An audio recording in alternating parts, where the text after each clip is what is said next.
office bearers, dignitaries on the dais, off the dais, seniors and friends. I would like to introduce fourth technical session speaker, Sri C.B. Thakkar. Though he do not need any introduction, but we perform the task of introduction as a ritual and token of respect and his achievement. Today he will deliver lecture on the subject input tax credit under GST Act, including electronic cash ledger and credit ledgers. He was practiced as a chartered accountant from 1983 to 2004. Now he is practicing as an advocate. He is practicing mainly in sales tax up to tribunal and high court.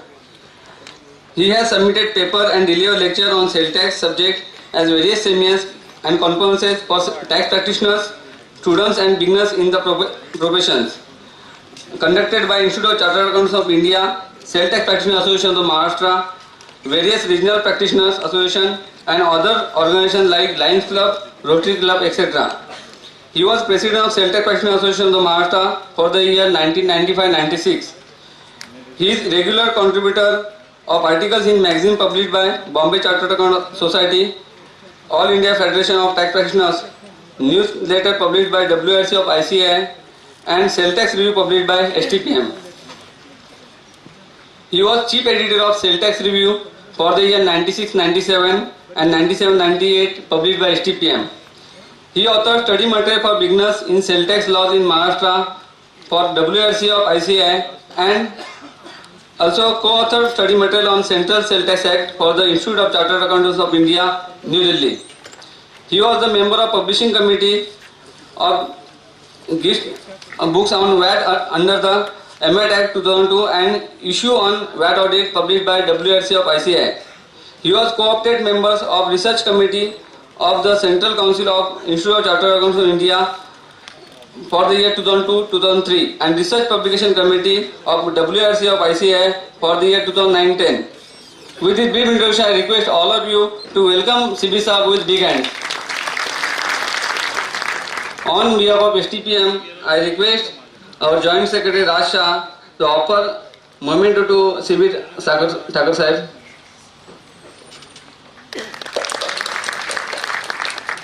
Thank you. Now, without wasting much time, I directly request C.B. Thakkar Sahib to take the charge of the session.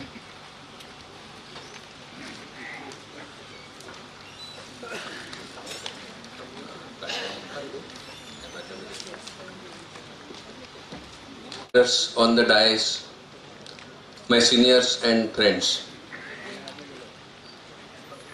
GST has 2 or 3 meanings, you can say. One is, as Government of India has given, goods and service tax. Another is God save taxpayers, as we know. And the last one, at present, good sleeping time. So don't take any tension. Whoever is feeling sleepy can take benefit of this session. Friends, एक picture था पहले, सावन को आने दो. वैसे everybody is eager, GST को आने दो, कभी आ रहा है, जीएसटी को आने दो, कभी आ रहा है. But now after listening all this issues, we are still not halfway also, and we feel that whatever today we are, that is much better. We can think of small dealers who don't know what is HSN, and to them you want that they should list in their registration certificate, in their invoices and everywhere. It's very difficult to contemplate how they will be able to comply the law. Even today we are also not sure which is the HSN to these goods. Our disputes are going on and still they want that you should write there. The Karyana dealer has to have a big encyclopedia to find out which goods is selling under which HSN. So friends, whatever it is now, we have to learn it because it is highly on the agenda of the government. Probably it must be there by 1st April. Now the subject allotted to me today is about input tax credit. Now there is no word set off as you are used to under earlier GST Act or VAT Act. Now it is officially termed as a ITC. So friends, this is a backbone of any system of our taxation when they are going about this avoiding cascading effect, transparent system and all these things. and it has to work very efficiently with minimum damage to the dealers, mainly the claimant dealers, and with that view only we have to study these provisions. So we have to just see what is the difference between the earlier scheme and the today's scheme. I mean, what is today's scheme and what is going to be under the GST. Now they have said that the magic concept of GST is that there is impediment for claiming the set-offs under CST Act, and that is why people are finding it difficult. There is a localization of the business. You have to arrive at the states or to make the sales from the states to see that the local buyers are getting set off. So that means there is a fragmentation of our business or our India as a state. Every state is having different schemes, and everybody feels that they should open their depots in our state and do the business from here, etc. So they want to make India one from the business point of view, and that is why they say that we will now give all India credit. From whichever state you purchase, you will get the credit, and that is how, that is called a seamless credit system and all the words they are using. So friends, we are moving towards where the CST will be abolished, and there will be, how the change will come, let us just see that, then we will go to the provisions. We have given this diagram in which it can be seen that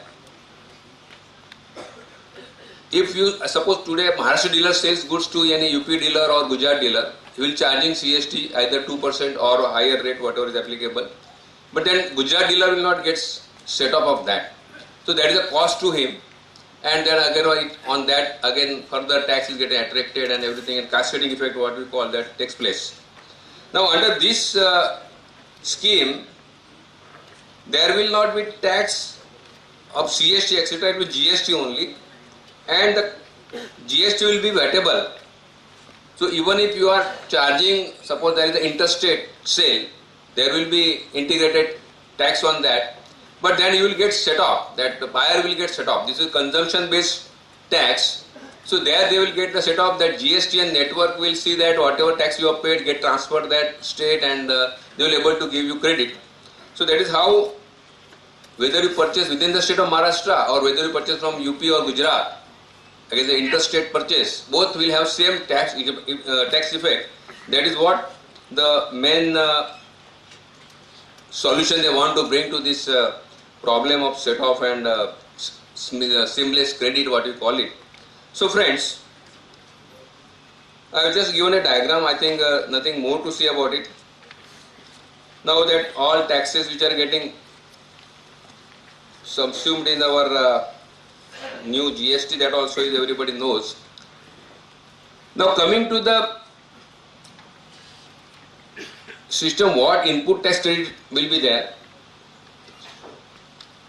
Yeah.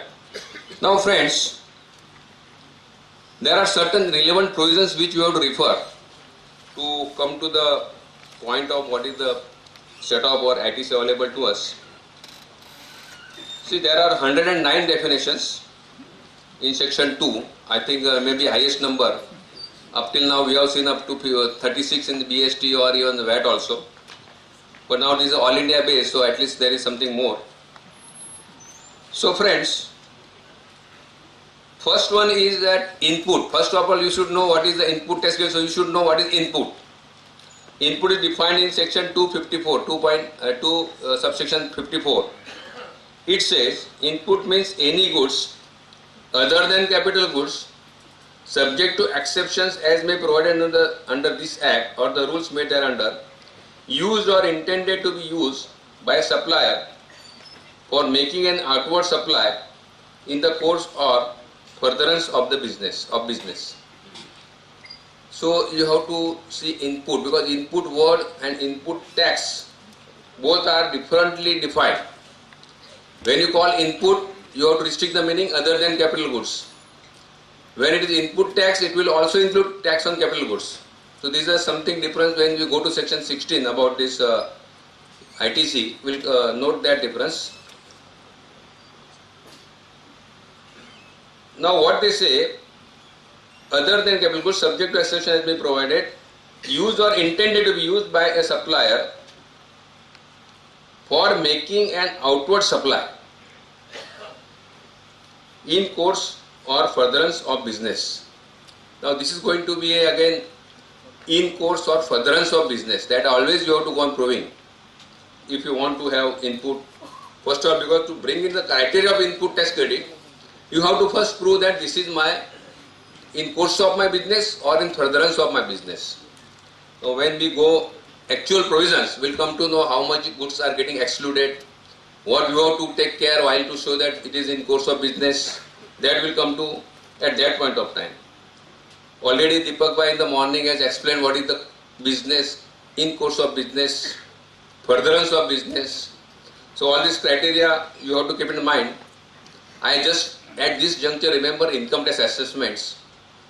कभी भी scrutiny आता है ना, पहले वो पूछेगा चाय पानी का कितना दिया था, टेलीफोन का कितना दिया था, मोटर का कितना है, सब में से तो डिसअलाउ करेगा. This is not related to your business, personal use के लिए गया होगा 1/3, 20%, whatever it is. Think similar something में happen here also. When you put some expenditure, इतना निकालो भाई, तुम्हारा पर्सनल होएगा. So that how it will decide it will let us see. But there is going to be some difficulties, because if you consider this compared to our VAT, present VAT, there is no such artificial business. Once you are dealer, you are entitled to set up on all purchases, whether debited to P&L account, balance sheet, or your raw material or P&L account. So that is very easy scheme. Here you have to first bifurcate whether it is in course of business or not, etc. etc. Now that is how the things are moving in the GST network. Let us see. Then another definition which you have to see is input service. Means any service subject to exceptions as may provided under this Act or the rules made under, used or intended to be used by a supplier for making an outward supply in the course of or furtherance of business. So similarly now they have defined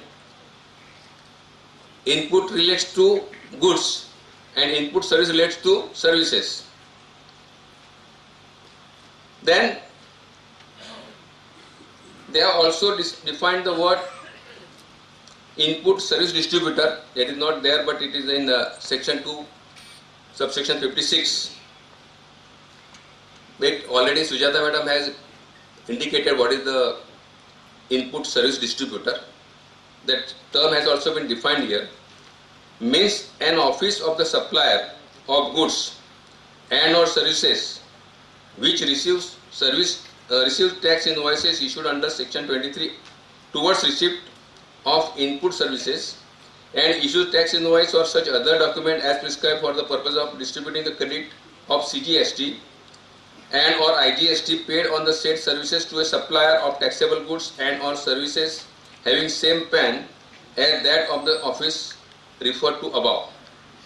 Explanation: for the purpose of distributing the credit of CGST and or IGST, input service distributor shall be deemed to be a supplier of services. So this is particularly with a view that suppose you are having a head office in Mumbai and you have also office in Goa, and in Goa suppose you have purchased something or services services only, goods they are not going to give. For example, some event is performed there and that is why the performer has charged you service tax and bill is given or invoice is given to the Goa office. Now that Goa office may not have any outward liability, so they can transfer this to Mumbai office. For that they have to issue tax invoice, etc. And that is how that will come as a IGST in the receiving state. Now friends, this input service distributor system, on one hand it is said that it is a consumption based tax.